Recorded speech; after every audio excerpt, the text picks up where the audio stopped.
नमस्कार मित्रांनो, मी प्रदीप तारमाळे आपणा सर्वांचे एका नवीन व्हिडिओमध्ये सहर्ष स्वागत करतोय. मित्रांनो, पीक विम्यासंबंधित महत्त्वाचं असं या ठिकाणी जी-आर निघालेलं आहे.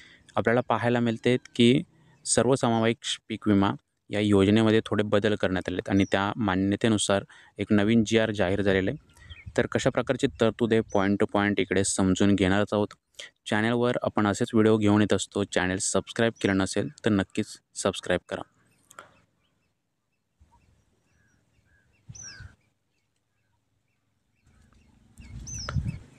तर मित्रांनो, या ठिकाणी आपण पाहाल तर सुधारित पीक विमा योजनेअंतर्गत नुकसान भरपाई निश्चितीसाठी आणि इतर ज्या काही तरतुदी असतील त्यासाठी एक नवीन जी-आर जाहीर करण्यात आलेले आहे. मुळात 2024मधील अनेक ठिकाणी पीक विमा प्रश्न हा प्रलंबित आहे.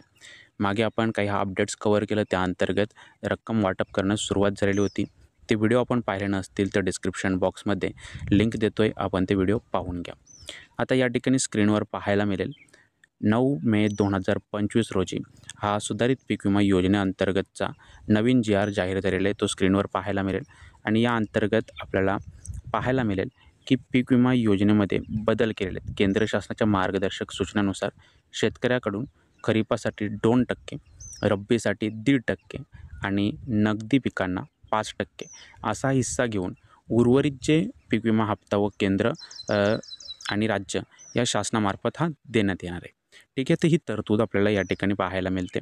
सविस्तर जी-आर अशा प्रकारे इथे स्क्रीनवर स्क्रोल होतो आहे. त्यामध्ये अनेक तरतुदी केलेल्या आहेत. यामध्ये आपण पाहाल खरीप हंगाम 2025 ते रब्बी हंगाम 25-26 या हंगामासाठी कप अँड कॅप मॉडेल हा राबवण्यात येणार आहे. म्हणजे 80-110 अशा पॅटर्ननुसार हे संपूर्ण कप अँड कॅप मॉडेल हे संपूर्ण राबवलं जाईल. त्या संबंधित तरतूद केलेली जी-आर आपल्या स्क्रीनवर आहे. जी-आर कसं डाउनलोड करायचा ही जी लिंक आहे ती डिस्क्रिप्शन बॉक्समध्ये किंवा कमेंट सेक्शनमध्ये देऊ शकतो. आपण कमेंट नक्कीच करा आपल्याला हवं असेल तर. तूर्तास हे जे अपडेट होतं ते इथे कव्हर करण्याचा पॉईंट टू पॉईंट प्रयत्न केला. माहिती आवडली असावी, उर्वरित जे बांधव वर्ग आहेत त्यांच्यापर्यंत पोहोचवा, जेणेकरून कन्सेप्ट त्यांच्या क्लिअर होतील. ठीक आहे. जय हिंद. धन्यवाद.